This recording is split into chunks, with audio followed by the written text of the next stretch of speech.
नमो अरिहन्ताणं नमो सिद्धाणं नमो आयर्याणं नमो वज्रायाणं नमो लोके सवसागुणं।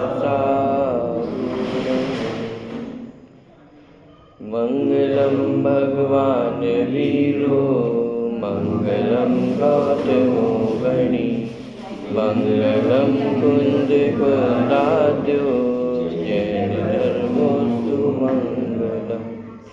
सर्वमंगल मांगल्यम सर्वकल्याणकारकम प्रधानम सर्वधर्माणां जयं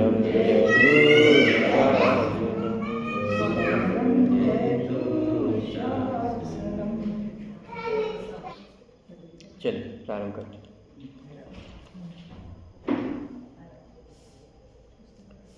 कौन से धर्म का दिन है आज? शौच की सत्य।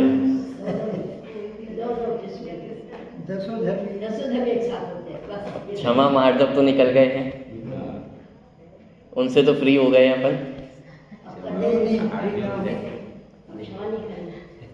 कि अरे ये तो धर्म के 10 लक्षण कहे हैं। सुबह अपन ने समझा था लक्षण माने जिससे धर्म की पहचान होती।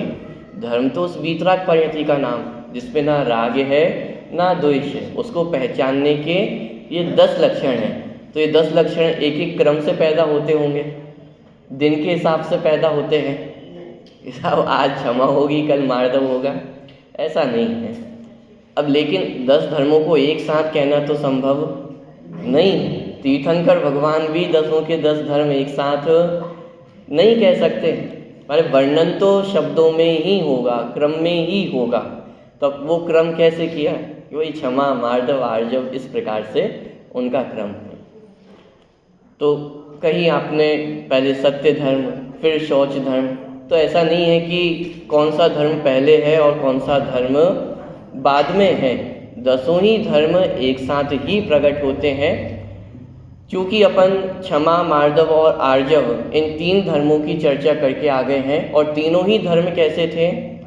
कषायों के अभाव में प्रकट होने वाले धर्म थे। क्रोध के अभाव में क्षमा, मान के अभाव में मार्दव, माया के अभाव में आर्जव। तो इसीलिए आज अपन उत्तम शौच धर्म की चर्चा करने वाले हैं।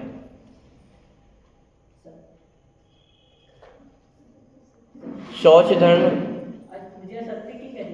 हाँ पूजन सत्य की थी, लेकिन क्रम के हिसाब से, कषायों के क्रम के अभाव से, इसलिए क्योंकि जिनगाड़ी में जो छपा हुआ है हम उसी को कर लेंगे।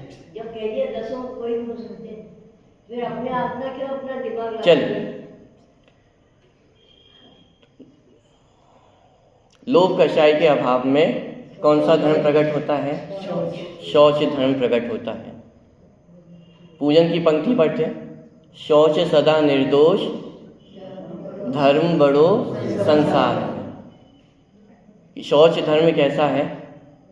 सबसे बड़ा धर्म है संसार में। क्यों सबसे बड़ा धर्म है? कि जिसके अभाव में, माने जिस कषाय के अभाव में धर्म प्रकट होता है, वो कषाय भी सबसे बड़ी है। जैसे कोई एक व्यक्ति है, उससे आप उस गोल्ड मेडल जीत के आए, कैसी बात, अच्छी बात है, बधाई हो, तालियां हो। फिर पूछा भाई कितने लोग बैठे थे एग्जाम में, कितने लोगों का कंपटीशन था? सब मैं अकेला ही था। तो बोलो उस गोल्ड मेडल की कोई कीमत है? क्या कीमत है? अकेले ही तो बैठे थे। माने कितना बड़ा पद है, माने कितनी बड़ी सफलता है, इस बात का निर्णय इससे किया जाएगा कि कितने बड़े इंसान को जीता है अथवा कितनी बड़ी वस्तु को जीता है। तो यहाँ पे शौच धर्म को सबसे बड़ा क्यों कहा जा रहा है? क्योंकि जिस कषाय के अभाव में धर्म प्रकट होता है, वह कषाय भी कैसी है? ऐसी वैसी नहीं है। उसे पाप का भी बाप कहा जाता है कि लोभ पाप का बाप है। बाप माने किसी दो व्यक्तियों की लड़ाई हो जाए आपस में तो क्या कहते हैं, अरे मेरे बाप को जानते नहीं हो अभी तो। बाप माने जिसकी शरण में जाते हैं, जो रक्षा करता है, माने पांचों पापों की रक्षा करने वाला कौन है? लोभ कषाय।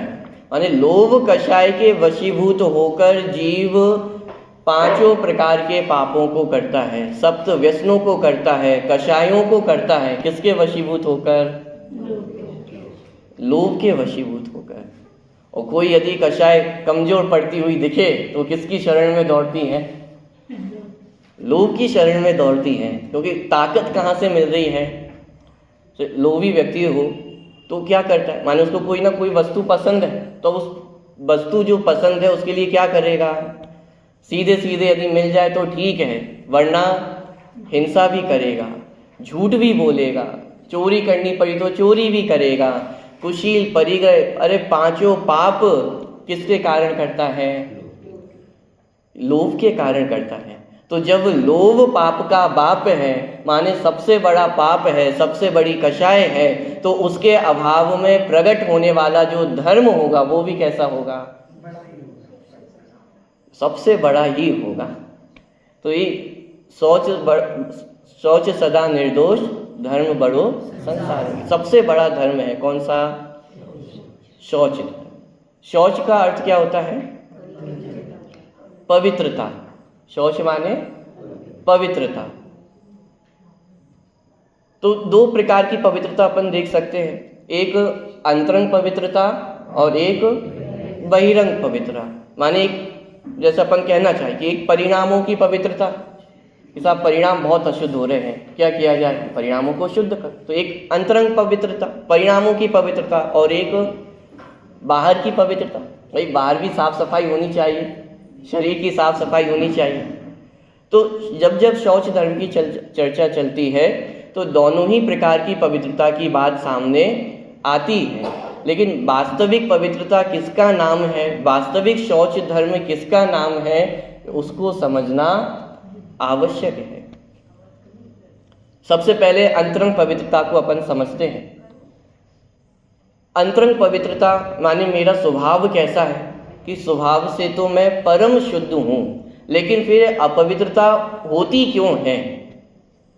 कि उसका उत्तर आया कि लोभ कषाय के कारण कि आत्मा में अपवित्रता उत्पन्न होती। माने अपवित्रता का कारण कौन? लोभ कषाय। कि इस लोभ कषाय के कारण ही जीव नाना प्रकार के पाप करता है। टोडरमल जी ने लिखा कि विदेश गमन करना पड़े तो विदेश गमन करता है, पाप करता है, विषय सेवन करता है, झूठ बोलता है। अरे अधिक क्या कहें, अपनी प्राणों की कीमत पर भी वो लोभ कषाय की पूर्ति करता है।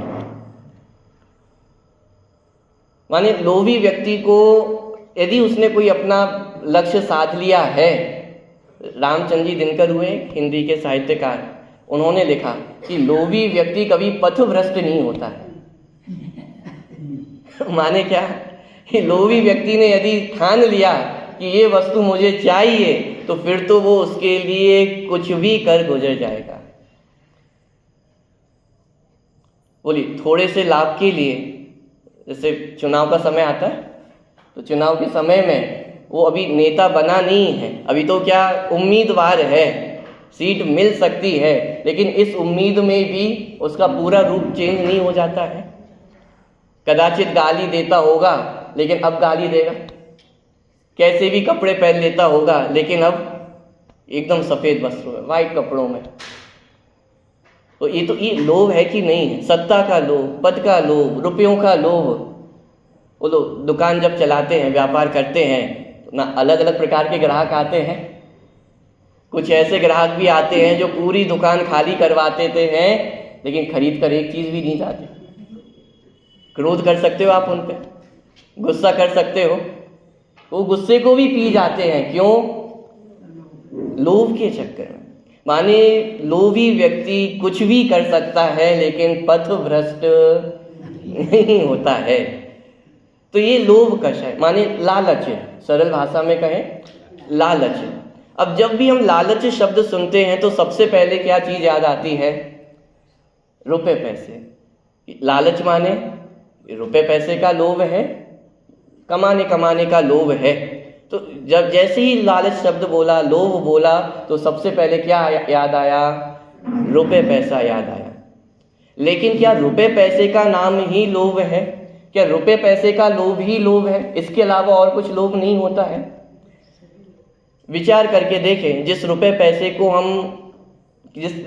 के पीछे हम मरते हैं, यदि उसको गाय के सामने डाला जाए तो एक तरफ रुपए पैसे हैं और एक तरफ घास है, तो कहाँ जाएगी गाय? ये रुपयों को रौंदते हुए किसकी ओर चले जाएगी?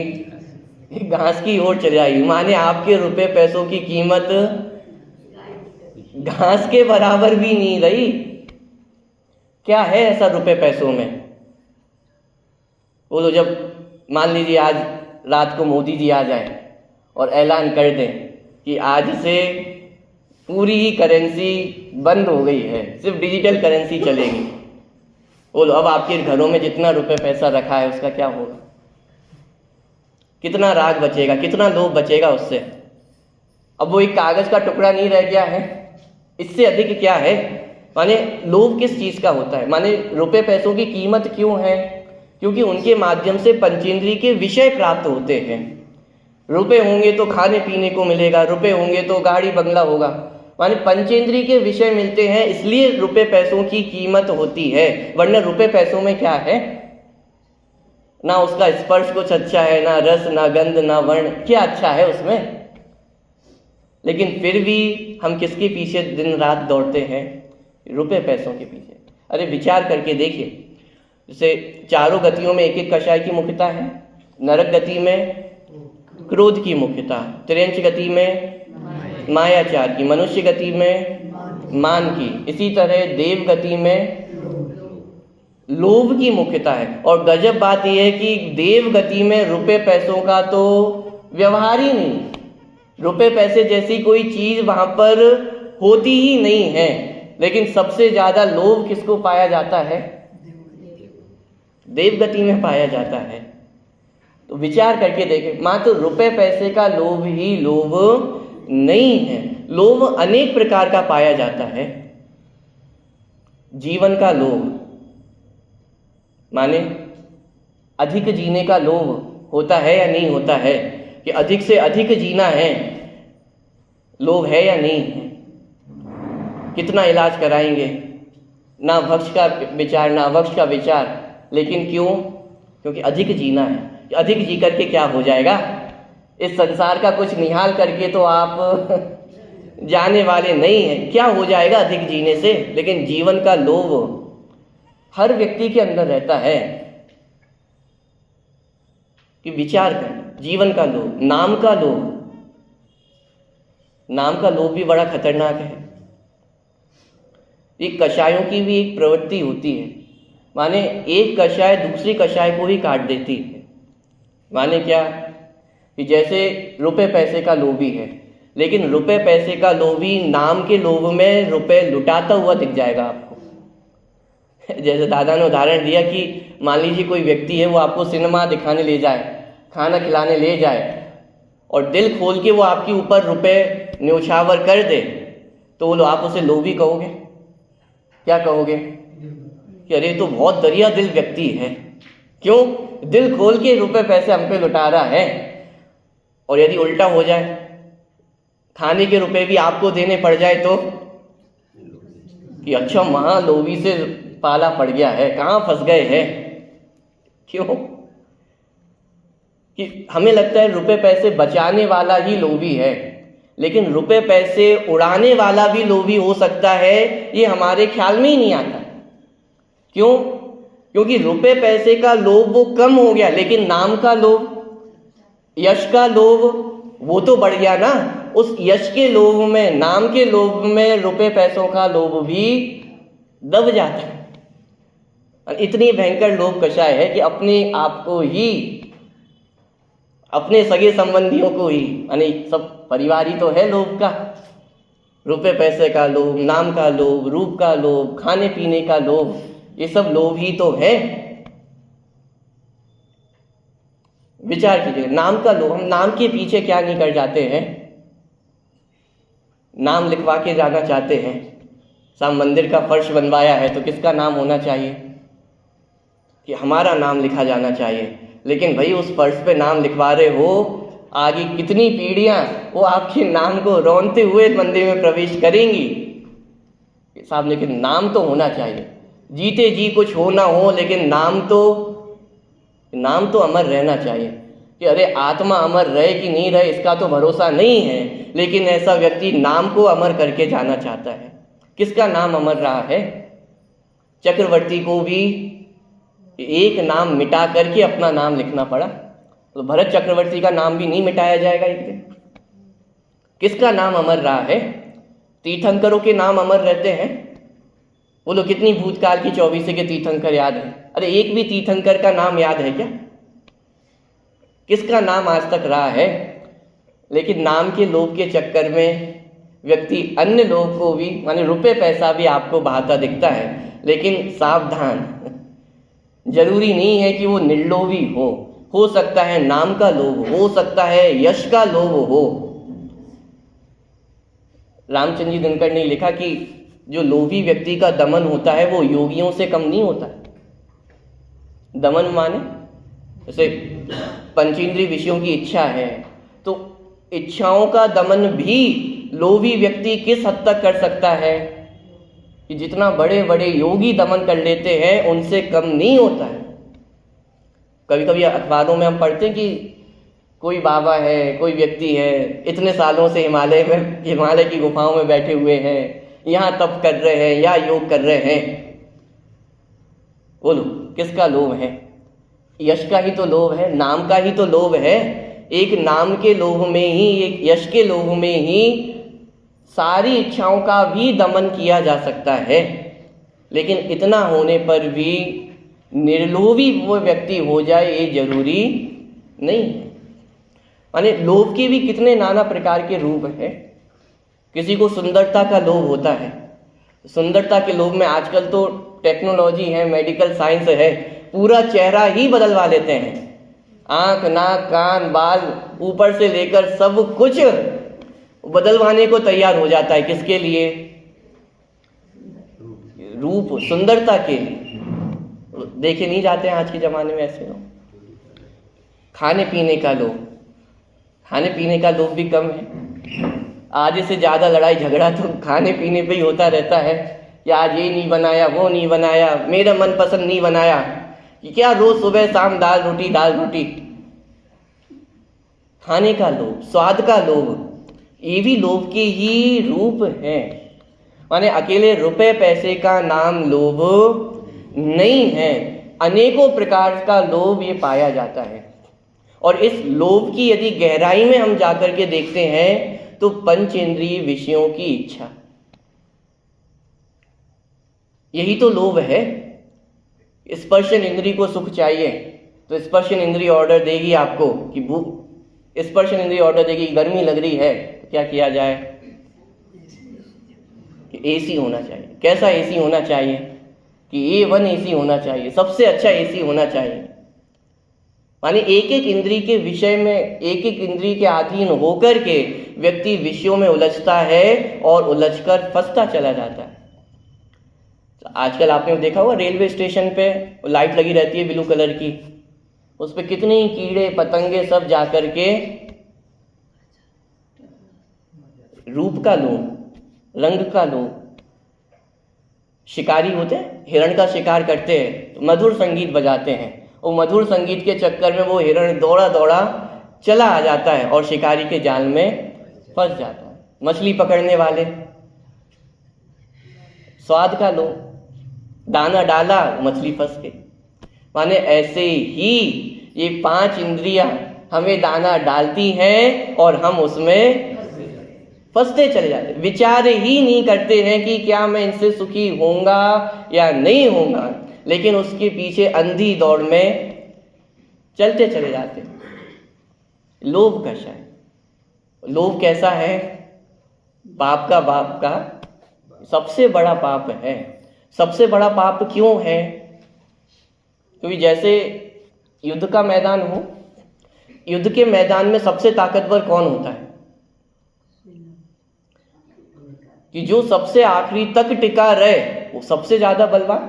माने युद्ध कौन जीतता है? आखिरी में जो जिंदा बचेगा, आखिरी तक टिका रहेगा, वही तो विजयी कहलाएगा। ऐसे ही चारों कषायों में लोभ कषाय एक ऐसी कषाय है जो अंत तक टिकी रहती है, जो अंत तक कषायों का प्रतिनिधित्व करती रहती है। कैसे? आपने गुणस्थान सुने? कितने होते हैं? 14 गुणस्थान होते हैं। यदि इतना भी नहीं समझ में आए तो एक प्रकार से 14 लेवल्स होती हैं जिनको जीव एक एक करके चढ़ता जाता है। हम सभी कौन से गुणस्थान में हैं? क्या बात है, भरोसा है आपको कि पहले में है? मैं तो नहीं कह रहा हूं आप पहले में है। मान लिया जाए यदि कोई पहले गुणस्थान में है तो वो पहली लेवल। ऐसे ही कोई व्यक्ति आगे बढ़ा तो कौन से गुणस्थान में पहुंचेगा? सम्यक दर्शन हुआ चौथे गुणस्थान में। अब ये भी सीढ़ी चढ़ने का अलग क्रम है। तो सांप सीढ़ी खेलते हैं तो एक सीढ़ी पे पहुंचे तो तुरंत ऊपर पहुंच जाते हैं। यहाँ भी पहले से दूसरा नहीं होता है, सीधे कहाँ पहुंच जाते हैं? चौथे में पहुंच जाते हैं। खैर ये गुण स्थान है, माने जीव की लेवल से है, एक एक करके वो आगे बढ़ता है और जब 14 लेवल पार हो जाएं तो सिद्ध दशा को प्राप्त हो जाता है। अभी तो लोभ कषाय को समझना है। अब ये 14 लेवल में लोभ कषाय कहाँ तक रहती है? कि जीव 10वीं लेवल तक पहुंच जाता है, वहां पर भी ये लोभ कषाय पीछा नहीं छोड़ती। बाकी सारी कषाएं छूट जाती हैं, क्रोध, मान, माया, ये सारी कषाएं छूट जाती हैं 10वीं लेवल तक आते आते। लेकिन ये लोभ कषाय 10वीं लेवल के अंतिम समय तक साथ रहती है। इसलिए लोभ को सब क्या कहा? ये पाप का बाप है, सबसे बड़ी कषाय है। क्यों? क्योंकि सबसे आखिरी तक टिकी रहती है। तो यदि ये लोभ सबसे बड़ी कषाय है, सबसे बड़ा पाप है, तो इसके अभाव में प्रकट होने वाला धर्म वो कितना बड़ा होगा। माने शौच धर्म इतना बड़ा धर्म है कि जिसके प्रकट होने पे 10 धर्म प्रकट हो जाते। क्यों? अपन ने पिछले दिनों में चर्चा की, क्षमा, मार्दव, आर्जव, कि जब लोभ कषाय का ही अंत हो गया तो क्रोध, मान, माया, इनका अस्तित्व शेष रह सकता है? इनका तो पहले ही अभाव हो जाता है। माने जहां शौच धर्म प्रकट हुआ है वहां सारे धर्म एक साथ आत्मा में प्रकट होते हैं। इसलिए शौच धर्म को सबसे बड़ा धर्म का। आप बोल सकते हो आप तो गजब कर रहे हो, कल आर्जव धर्म की चर्चा की तो आर्जव को सबसे बड़ा कह दिया था, आज शौच धर्म की चर्चा की तो शौच धर्म को सबसे बड़ा कह दिया। अरे भाई, जो घोड़े पे सवार होता है उसी की तारीफ की जाती है। जो दूल्हा होगा उसी की तो तारीफ की जाएगी। शादी में नहीं कहते बेस्ट ग्रूम एवर, क्या? तो इससे पहले कोई अच्छा हुआ ही नहीं है, इसके बाद कोई अच्छा होगा ही नहीं कि अरे जिसका दिन है उसकी तारीफ तो की ही जाती है। लेकिन इसमें दूसरा कारण ये भी है कि शौच धर्म एक ऐसा धर्म है जिसके प्रकट होने पर बाकी कषायों का तो अभाव होना निश्चित ही है। क्रोध कषाय के अभाव होने पर यह गारंटी नहीं है कि लोभ का अभाव हो ही गया, लेकिन लोभ के अभाव होने पर एक गारंटी है कि क्रोध, मान, माया, इनका किसी का भी अस्तित्व शेष नहीं है। इसलिए शौच धर्म को सबसे बड़ा धर्म कहा गया है। ठीक है, तो शौच धर्म किसके अभाव में प्रकट होता है? लोभ कषाय के अभाव में प्रकट होता है। लोभ कषाय के अभी हमने कुछ रूप देखे हैं, लेकिन कुछ रूप ऐसे भी हैं जो हमें लोभ लगते ही नहीं।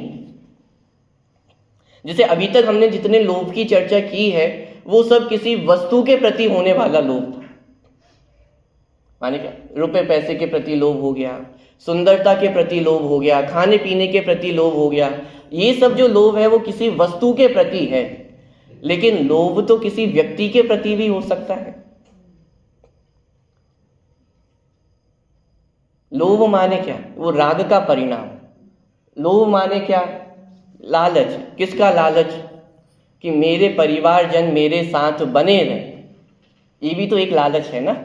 मेरे परिवारजनों का भला हो, अच्छा हो, ये चाहना, ये भी तो एक लोभ का ही रूप है, लालच का ही रूप है। वस्तु के प्रति प्रेम हो, वस्तु के प्रति राग हो तो उसे लोभ कह दिया जाता है, और व्यक्ति के प्रति राग हो तो उसे प्रेम कह दिया जाता है। लेकिन यदि सूक्ष्मता से विचार किया जाए, थोड़ा गंभीरता से विचार किया जाए, तो दोनों में है तो राग ही, दोनों में है तो चाह की इच्छा ही। वस्तु के प्रति है तो लोभ कह दिया, और व्यक्ति के प्रति है तो राग कह दिया। साहब कैसी बात करते हो, तो अपने बच्चों से भी राग नहीं करें क्या? अपने बच्चों का भी भला ना चाहें क्या? लेकिन गंभीरता से विचार करना, जब तक अपने घर परिवार के प्रति भी राग रहेगा तब तक मुनि दीक्षा धारण कर सकते हैं क्या? मुनिराज वन में कितना राग साथ में लेकर जाते होंगे कि यदि रंच मात्र भी राग साथ में लेकर नहीं जाते, जैसे बाहर में रंच मात्र भी परिग्रह लेकर साथ नहीं जाते हैं, तो अकेले बाहर का परिग्रह थोड़ी ना है। मिथ्यात्व, क्रोध, मान, माया, लोभ, ये भी तो परिग्रह है। आकिंचन धर्म के संबंध में जब चर्चा आएगी तो अपन उसकी विस्तार से चर्चा करेंगे।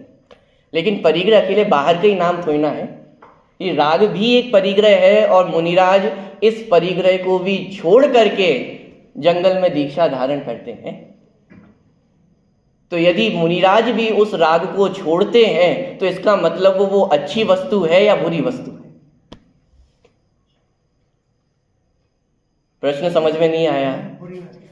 अरे मुनिराज जिस वस्तु को छोड़कर जा रहे हैं वो अच्छी है या बुरी है? इस आप कैसे कह दें कि बुरी है? अभी कहने की भी हिम्मत नहीं होती है, क्योंकि वो गृद्धता है, वो राग है, और वो राग को बुरा कह कैसे दे, उस प्रेम को बुरा कह कैसे दे। लेकिन यदि शौच धर्म को समझना है तो ये भी समझना होगा कि वो राग का परिणाम भी, वो व्यक्ति के प्रति राग भी कैसा है, छोड़ने योग्य है। क्यों? क्योंकि वो भी लोभ कषाय का ही रूप है। तो फिर साहब किसी के प्रति दया नहीं होनी चाहिए? आप ही तो कह रहे हो राग छोड़ दो, तो फिर दया करना कि नहीं करना, बताइए। प्रश्न ख्याल में आ रहा है? यदि राग भी लोभ का रूप है तो फिर दया करना ये भी तो राग रूप है, ये भी तो लोभ का ही रूप है, तो फिर दया करना कि नहीं करना? अरे अभी तो समस्या ये है कि हमें दया का स्वरूप भी कहाँ समझ में आता है। हम दया कैसे समझते हैं? साहब किसी के पास रुपए पैसे नहीं है तो उसे रुपए पैसे दे दिए, खाने पीने को नहीं है तो खाने पीने को दे दिया, इसका नाम दया है? बोलो हमारे अंदर ज्यादा दया है कि मुनिराजों के अंदर ज्यादा करुणा होगी? इतना तो एक सामान्य है कि किसमें ज्यादा करुणा हो सकती है, मुझ में कि मुनिराज में? कि साहब मुनिराज तो करुणा निधान होते हैं, करुणा के भंडार होते हैं। तो फिर बताइए, कोई भिखारी उनके पास आएगा तो कितने रुपए पैसे देंगे? कोई भूखा प्यासा आएगा तो कितना खाना देंगे, कितना पानी देंगे? बोलो, विचार तो करो, दया किसका नाम है? हमें लगता है बाहर में चीजें दे देंगे इससे दया होगी। मुनिराज क्या करेंगे? उपदेश ही तो देंगे कि अरे रुपए पैसों की कमी से दुखी होने वाला मैं नहीं हूं, भूख प्यास से दुखी होने वाला मैं नहीं हूं। ये तो अभी हमें दया लगती ही नहीं है कि ये भी दया का रूप है, ये भी दया हो सकती है क्या? कि दया का भी सच्चा स्वरूप हमें पता है क्या? पूजन की पंक्ति में पढ़ते ना, करुणा निधि तुमको समझ नाथ, भगवान भरोसे खड़ा रहा, भरपूर सुखी तुम कर दोगे यह सोचे सन्मुख। किस भरोसे से खड़े रहे भगवान के पास कि भगवान तो करुणा निधि हैं, दया के भंडार हैं। ध्यान देना, दया भी राग का परिणाम है। राग लोभ है, लोभ कषाय है, कषाय पाप है। तो हम जिनेन भगवान को क्या बनाना चाहते हैं? कि आपके ऊपर दया करने के चक्कर में वो पापी बन जाए? क्या चाहते हो कि अरे अभी ये राग हमें लोभ लगता ही नहीं है, छोड़ने की बात तो बहुत दूर की है, लेकिन ये राग भी एक लोभ का रूप है, ये अभी हमें लगता है क्या? जो राग के भी हम दो भेद कर देते हैं, एक शुभ राग और एक अशुभ राग। यदि मैं थोड़ा सा शब्द चेंज कर दूं, राग की जगह कषाय बोलूं, अच्छा लगेगा आपको? कषाय कितनी होती है? दो कषाय होती है, एक शुभ कषाय और एक अशुभ कषाय। आप कैसी अटपटी बातें कर रहे हो? कषाय तो कषाय होती है। पाप दो प्रकार के होते हैं, शुभ पाप और अटपटा लग रहा है सुनने में, लेकिन जैसे ही राग बोलते हैं, शुभ राग और एक अशुभ राग, एक प्रशस्त राग और एक अप्रशस्त राग, कि अरे राग भी कषाय है ना। कषायों की तो भेद है। कषाय कितनी है? 4 कषाय, क्रोध, मान, माया, लोभ। 2 कषाय, क्रोध और मान, ये 2 ही रूप हैं, और माया और लोभ राग रूप हैं। तो राग किसका नाम है? कषाय का ही तो नाम राग है। लेकिन आज उस कषाय में भी हम 2 भेद कर देते हैं कि एक अच्छी कषाय है और एक बुरी कषाय। अच्छा, बुरी कषाय को छोड़ देंगे लेकिन अच्छी कषाय को रखेंगे तो मोक्ष हो जाएगा। मोक्ष तो बहुत दूर की बात है, क्या मुनि दीक्षा भी धारण कर सकते हैं? शुभ राग है ना, अच्छा राग है ना। अच्छा, कितना राग शेष रह जाए कि हम भगवान बन जाए? कि अरे जब तक वो सूक्ष्म लोभ भी है, वो राग का अंश भी विद्यमान है, तब तक वीतरागता प्रकट नहीं। बात पकड़ में आ रही है? माने राग भी लोभ है, लोभ का रूप है, कि ये बात हमारे ख्याल में आती है।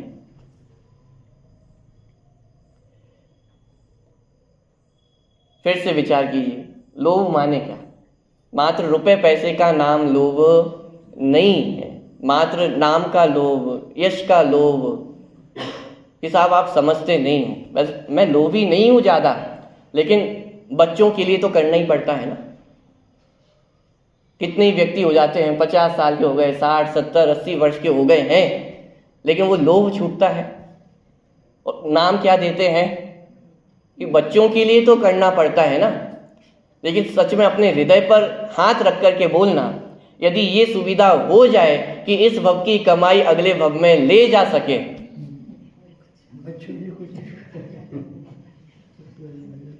ऐसी टेक्नोलॉजी आ जाए कि यहाँ हम नाम लिख के गए हैं, अपनी पूरी संपत्ति का विवरण करके गए हैं कि इतनी इतनी संपत्ति है, और जहाँ अगली पर्याय में जाऊं वहां भिजवा देना, ये सुविधा यदि हो जाए तो कितना छोड़ के जाओ? अरे एक फूटी कौड़ी भी छोड़ के नहीं जाने वाले। कि बच्चा बोलेगा कि पापा कुछ तो छोड़ जाओ, क्या बोलोगे? कि बेटा अगले जन्म में पता नहीं मैं कौन सी पर्याय में जाने वाला हूँ, कहीं गरीब घर में पैदा हो गया, तू तो अच्छा खासा है, फिर से रुपए कमा लेगा, मेरा क्या होगा? हंसी मजाक में बात कही है, लेकिन अपने हृदय पे हाथ रख के आप सोच के विचार कीजिएगा कि नाम बच्चों का देता है, नाम दूसरों का देता है, लेकिन सच बात तो यह कि अभी आसक्ति छूटी कहाँ है? रुपए पैसों के प्रति वो नाम का लोभ, यश का लोभ, खाने का लोभ, लगाते जाइए, लिस्ट बहुत बड़ी है। आसक्ति छूटी है क्या? आसक्ति तो छूटी नहीं है, और हम नाम क्या देते हैं कि साहब लोभ नहीं है, लेकिन करना पड़ता है। अरे सच बोलो ना कि आसक्ति छूटी नहीं है, अभी रुपए पैसे का लोभ छूटा नहीं है, ये पंचेंद्रिय विषयों के प्रति राग छूटा नहीं है। सच बात तो यही है ना कि नहीं साहब मैं तो इतना रुपए उड़ा देता हूँ। दादा ने एक प्रसंग लिखा कि एक सेठ जी थे पुराने जमाने में, बुंदेलखंड के एरिया में ही थे। तो उन्होंने कहा कि पंडित जी पंच कल्याणक कराना है। तो पंडित जी क्या बोले कि तुम नहीं करा पाओगे। क्यों? लोभी हो। तो सेठ बोला कि अरे मैं लोभी नहीं हूँ, बोलो क्या करना पड़ेगा मुझे। आप तो आदेश करो पंच कल्याणक कराने के लिए, मुझे क्या करना पड़ेगा मैं वो करने को तैयार हूं। तो पंडित जी ने बोला कि अच्छा तैयार हो तो ले आओ 5,000 रुपये। अब पहले के जमाने में 5,000 रुपये आज के जमाने के तो 5 लाख के बराबर, और उस समय नोट थोड़ी ना चलते थे, वो सिक्के चलते थे, मोहरें चलती थी। तो वो एक एक थैला, वो 10-10 किलो का, ऐसे आ गए 8-10 थैले भर के, हिसाब ये रहे रुपए। बताइए अब तो पंच कल्याण करा सकता हूँ। पंडित जी क्या बोले कि नहीं, चलो पहले नदी पे और इनको पहले बहाओ, तब हम मानेंगे कि तुम पंच कल्याणक करा सकते हो। तो सेठ पहुंच गया रुपए लेकर के, सारी बोरियां उठवा के, सबको बहाने जा ही रहा था। इतने में पंडित जी ने बोला कि चलो चलो ठीक है, मान लिया तुम, आज से तुम्हें इजाजत कि पंच कल्याणक करा सकते हो। तो बड़ा प्रसन्न हुआ। हाँ, लेकिन इतनी शर्त है कि ये जो रुपए है, अब इनके अलावा यदि हिम्मत हो तो करा। सेठ ने कोई बात नहीं, इनको तो छोड़ दिया।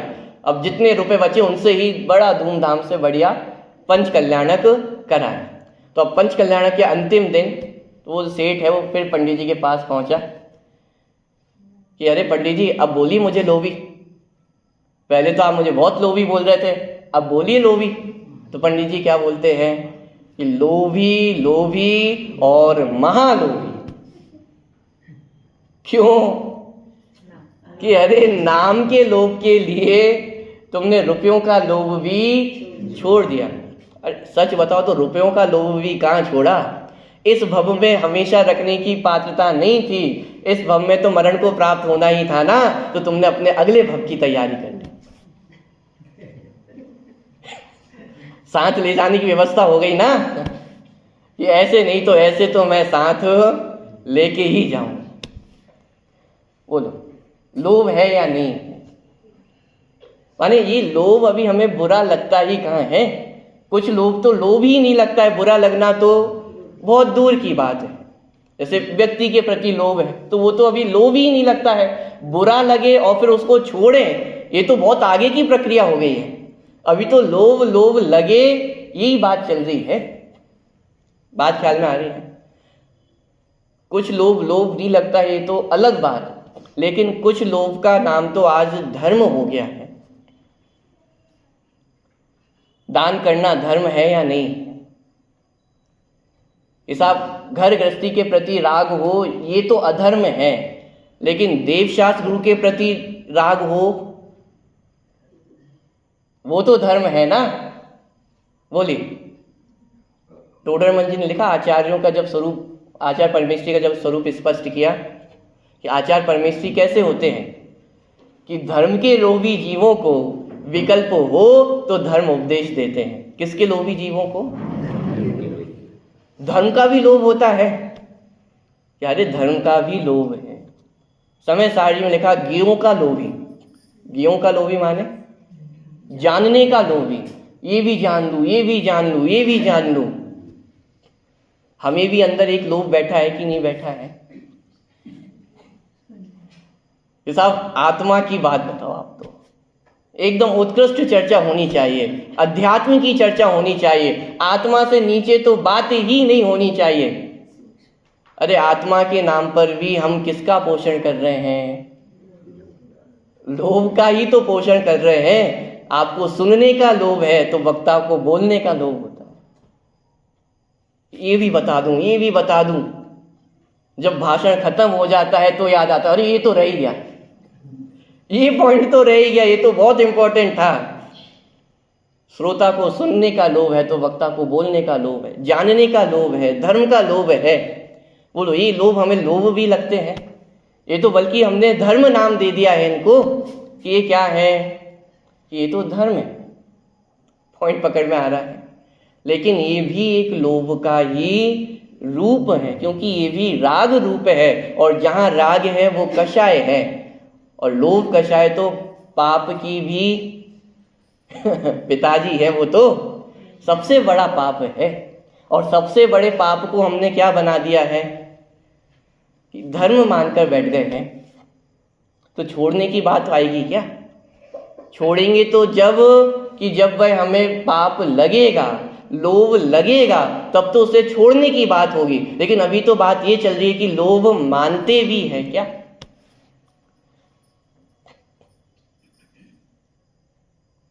आज धर्म के नाम पर माने कितना लोभ का व्यापार चल रहा है? नहीं चल रहा है? पूरा ग्रहित मिथ्यात्व का पोषण किसके नाम पे हो रहा है? कि साहब ग्रह शुद्धि करनी हो तो क्या करें, रुपए पैसे चाहिए तो क्या करें, शांति चाहिए घर में तो क्या करें, शीतलता चाहिए घर में तो क्या करें? बोलो, लोभ नहीं है? और लोभ के नाम पर माने पंच इंद्रिय के विषयों के लोभ के नाम पर इसको हमने क्या बना दिया है? इसे भी धर्म बना दिया है। पंचेंद्रिय के विषयों की प्राप्ति होना, वो भी किसके नाम पर? बोलो, ये ग्रहित मिथ्यात्व नहीं चल रहा है पूरा? विचार तो करें कि जिसको हम धर्म कह रहे हैं वो धर्म है भी कि नहीं है? कि वो तो लोभ है। कि लोभ के कारण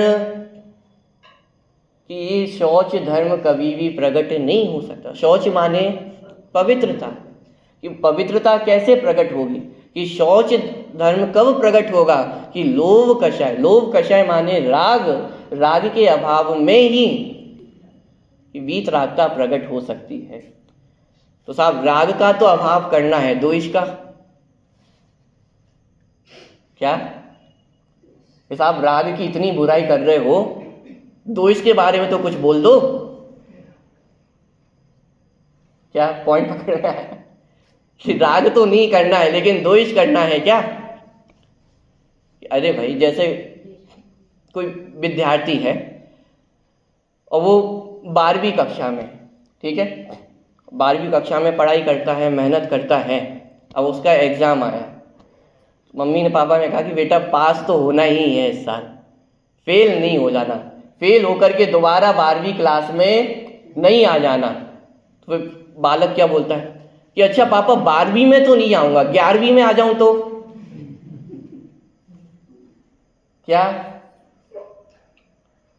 कि पिता क्या बोल रहे हैं कि 12वीं में भी नहीं पढ़ना है दोबारा, कहाँ जाना है? कि फर्स्ट ईयर में जाना है, कॉलेज में जाना है। और प्रश्न क्या आ रहा है? 11वीं में चले जाऊं तो चल जाए। तो ये प्रश्न भी ऐसा नहीं है कि जहां राग को भी अधर्म कहा जा रहा हो वहां द्वेष का वर्णन करने की आवश्यकता है? कि अरे द्वेष तो त्यागने रूप है ही, छोड़ने योग्य है ही, द्वेष तो अधर्म है ही। लेकिन जिसको हमने धर्म मान रखा है उसमें तो विचार करो कि वो भी धर्म है या नहीं है। बात पकड़ में आ रही है? इसलिए ये शंका मन में खड़ी नहीं करना। तो क्या करें? आज से मंदिर आना बंद कर दे क्या? मंदिर के प्रति भी राग, वो यदि वो अधर्म है तो क्या करें? मंदिर आना बंद कर दे। यदि राग अधर्म है तो राग करना बंद कर दूं क्या? तो मैं आपसे पूछता हूं, क्या राग करना आप बंद कर सकते हो? बोलो, आज आप अपने बच्चे के प्रति जो राग का परिणाम है, दया का परिणाम है, उसे आप बंद कर सकते हो? कि आज से मैं प्रतिज्ञा लेता हूं कि मैं राग नहीं करूंगा। कर सकते हो? भोजन का तो त्याग फिर भी आप कर सकते हो कि मैं प्रतिज्ञा लेता हूं कि मैं आज भोजन नहीं करूंगा। राग के संबंध में आप प्रतिज्ञा ले सकते हो? राग छोड़ सकते हो? अरे राग छोड़ना भी आपके हाथों में कहाँ है? राग भी छूटते छूटते ही छूटे। जिस अवस्था में है उतना राग तो आएगा ही आएगा। चौथे गुण स्थान में है, माने चौथी लेवल में पहुंच गए हैं, तो देव शास्त्र गुरु के प्रति राग ना आए होगा ही नहीं। 5वें गुण स्थान में है, अणुव्रतों का विकल्प ना आए होगा ही नहीं। 6ठे गुण स्थान में हो और 28 मूल गुणों का राग ना हो, अरे होगा ही नहीं। वो राग तो आने ही वाला है। आप क्या सोचते हो आपके छूटने से छूट जाएगा? इस भ्रम में भी नहीं रहना कि आपके छूटने से छूट जाएगा। इसलिए प्रश्न ये नहीं है कि मंदिर जाना कि नहीं जाना, प्रश्न अभी ये है कि उसके प्रति भी जो राग है वो धर्म है कि कषाय। पॉइंट पकड़ में आ रहा है? क्योंकि जब तक उसको धर्म मानकर बैठे रहेंगे तब तक सच्चा धर्म तो प्रकट होगा ही नहीं। और जहां हम शौच धर्म की चर्चा कर रहे हैं वहां तो रंच मात्र भी राग का अंश भी, यदि रंच मात्र भी राग है इसका मतलब शौच धर्म प्रकट नहीं हो सकता। क्योंकि शौच धर्म किसका नाम है? कि लोभांत कषायों के अभाव का नाम शौच धर्म है। लोभांत कषाय माने कि लोभ है जिसके अंत में, माने क्रोध, मान, माया, सबसे आखिरी में कौन सी कषाय है? लोभ कषाय। माने लोभांत कषाय। लोभांत कषाय माने कि लोभ का अभाव हो गया है, इसका मतलब क्रोध, मान और माया का अभाव तो हो ही गया है। इसका मतलब सबसे आखिरी में जाने वाली कौन सी कषाय है? लोभ कषाय है। और जब तक लोभ कषाय रहेगी तब तक शौच धर्म भी पूर्ण रूप से प्रकट नहीं हो सकता है। इसलिए रंच मात्र यदि राग शेष रह जाए तो वीतरागता प्रकट नहीं हो सकती है। तो इसलिए यदि सच्चे शौच धर्म को समझना है तो ये स्वरूप तो समझना ही पड़ेगा। बात समझ में आ रही है या नहीं आ रही? तो जब लोभ कषाय का अंत होता है, अभाव होता है, तो जो अंतरंग पवित्रता है वो हमारे जीवन में प्रकट होती है। कि साहब बाहर में भी कुछ करना है कि नहीं करना है? बाहर की पवित्रता का क्या होगा? बाहर की साफ सफाई का क्या होगा? मोदी जी भी स्वच्छता मिशन चला चला के परेशान है। बाहर भी कुछ करना है कि नहीं करना है? बोलिए, किसका नाम है पवित्रता? शरीर को बार बार नहाने से, धोने से, साफ करने से पवित्रता आ जाएगी? बाहर पवित्रता चाहिए ना, तो क्या किया जाए? कितना नहाया जाए कि पवित्रता आ जाए? बोलिए। अरे इस शरीर को हम पवित्र करना चाहते हैं, जिस पानी से हम नहाते हैं वो पानी भी इस शरीर को छू करके कैसा हो जाता है? पवित्र हो जाता है। अरे जिस चीज से हम इसको धोना चाहते हैं, जिस वस्तु से हम इसको साफ करना चाहते हैं, वो वस्तु भी कैसी हो जाती है? अपवित्र हो जाती। बोलो, बिल्कुल शुद्ध घी में खाना बना हो, अटपहरे घी में खाना बना हो, एकदम ताजा सब्जी आप खेत से लेकर आए हैं, बिल्कुल शुद्ध खाना आपको परसा गया है, और जैसे ही वो एक खाने का कौर हमारे दांतों से टच होता है, जिह्वा से टच होता है, कैसा हो जाता है? साहब बिल्कुल इतना सा टच किया है, और कोई लेगा? आंखें बंद हो गई। अरे कैसी बात कर रहे हो? क्यों? कि शुद्ध से शुद्ध वस्तु भी जिसके संपर्क में आकर के अशुद्ध हो जाती है। दिन रात हम किसका प्रयास कर रहे हैं कि ये साफ हो जाए, ये पवित्र हो जाए, ये शुद्ध हो जाए। कि अरे विचार तो करके देखो, ये शुद्ध हो सकती है क्या? कि ये तो मल की थैली भरी हुई ही है, ये तो मल ही है, इसको हम क्या पवित्र करें? अरे अन्न सेवन करेगा ये तो बहुत दूर की बात है। स्वयं का कौर स्वयं ही उगल दे तो स्वयं ही सेवन, अन्न तो बहुत दूर की बात है। अपनी ही वस्तु, अपनी ही दांत, अपनी ही खून यदि शरीर से बाहर हो जाए तो कैसा हो जाता है? साहब जब तक दांत पूरे हैं तब तक तो पवित्र है, और एक दांत भी टूट के बाहर हो गया फिर कि अरे छूना नहीं। जब तक खून अपने शरीर में है तब तक तो पवित्र है, और जैसे ही एक खून का रक्त बाहर निकला कैसा हो गया? अपवित्र हो गया। कि अरे अपवित्र पहले भी था, जिसे हम पवित्र करने के प्रयास में दिन रात लगे हुए हैं। दिन रात अपना समय किसमें व्यर्थ करते हैं कि ये पवित्र हो जाए, ये पवित्र हो जाए। लेकिन विचार तो करके देखो, जिसको पवित्र करने का प्रयास कर रहे हैं कि वो पवित्र हो भी सकता है क्या? बोल। तो इसका मतलब शरीर बुरा है तो शरीर को छोड़ दे। फिर वही बात, शरीर को छोड़ा जा सकता है क्या? दूसरी बात, शरीर बुरा नहीं, ध्यान दें। क्या शरीर बुरा नहीं है, शरीर के प्रति एकत्व ममत्व बुरा। क्या बात, समय सारजी में गाथा है, एकत्व निश्चय गत समय सर्वत्र सुंदर लोक में। क्या कि एकत्व निश्चय को प्राप्त प्रत्येक समय, समय माने द्रव्य, समय माने वस्तु, समय माने आप और हम, समय माने ये माइक, ये टेबल, ये चेयर, खाना, शरीर। एकत्व निश्चय गत समय सर्वत्र सुंदर। एक एक कण कैसा है, सुंदर है, पवित्र है, अपने आप में एक एक परमाणु पवित्र है। तो फिर दिक्कत कहाँ खड़ी हुई? कि दिक्कत शरीर में नहीं है, दिक्कत शरीर में जो राग है उसमें। शरीर में जो एकत्व ममत्व की मान्यता बैठी हुई है, दिक्कत इसमें है। आपको पता है, शरीर के रहते हुए तो केवल ज्ञान हो जाएगा, लेकिन राग के रहते हुए केवल ज्ञान नहीं। अब बोलो, अधिक अपवित्र कौन है, शरीर या राग?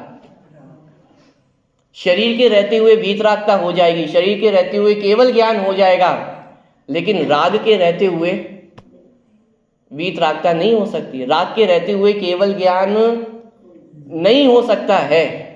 बोलो, ज्यादा अधिक पवित्र कौन, अपवित्र कौन है, शरीर की राग?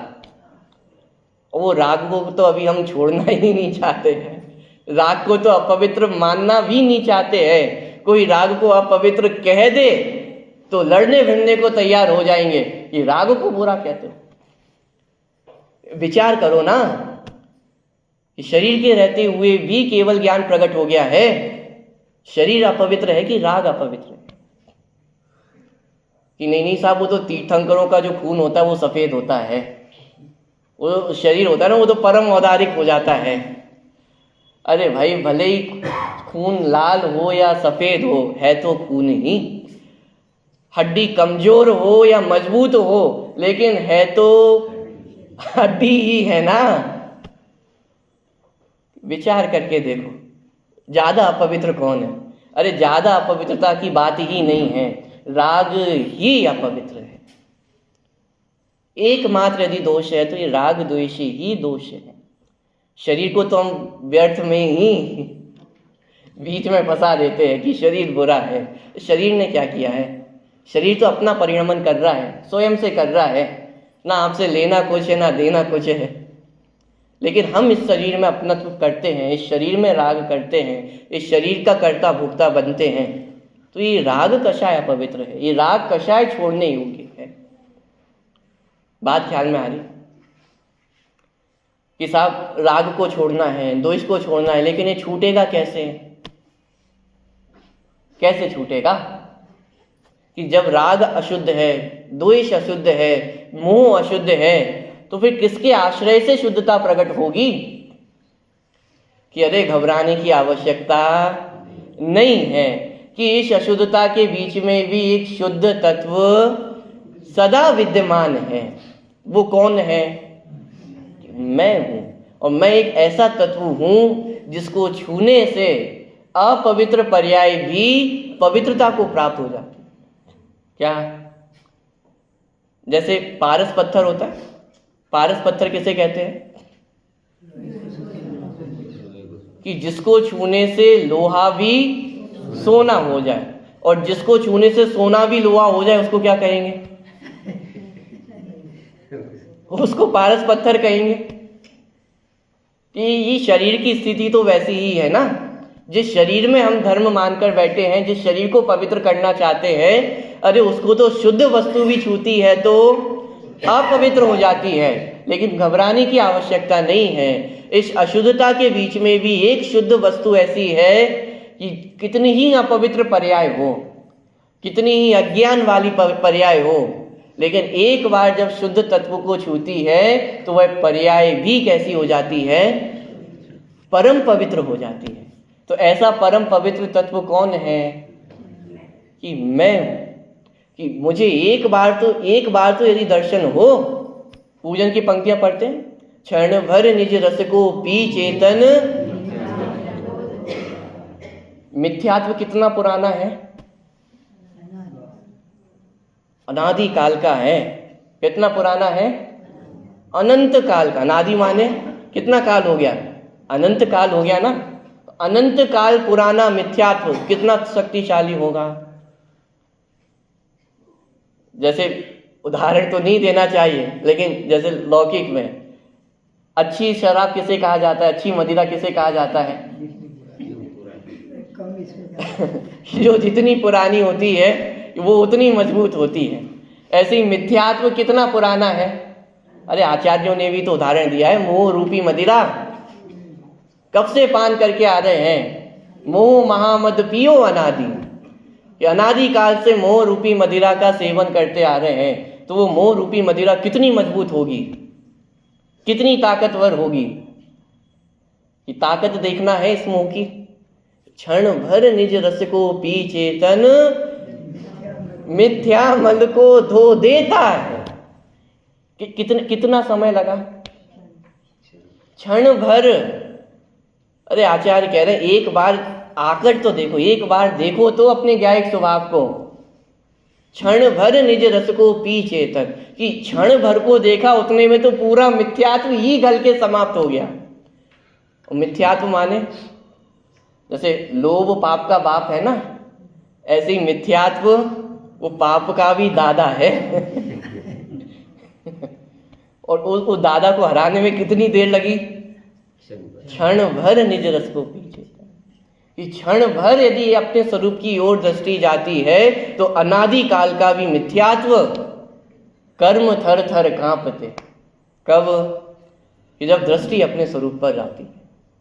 और घबराने की आवश्यकता है कि अरे इतनी अपवित्रता के बीच में भी, इतने राग के बीच में भी एक मैं परम पवित्र तत्व सदा विद्यमान हूँ, स्वभाव से पवित्र हूँ। और जब पर्याय उस पवित्रता का लक्ष्य करती है तो पर्याय में भी पवित्रता प्रकट हो जाती है। उसका नाम है शौच धर्म। तो ऐसा शौच धर्म हम सभी के जीवन में भी प्रकट हो, इसी मंगल भावना से अभी की बात को पूरी करें।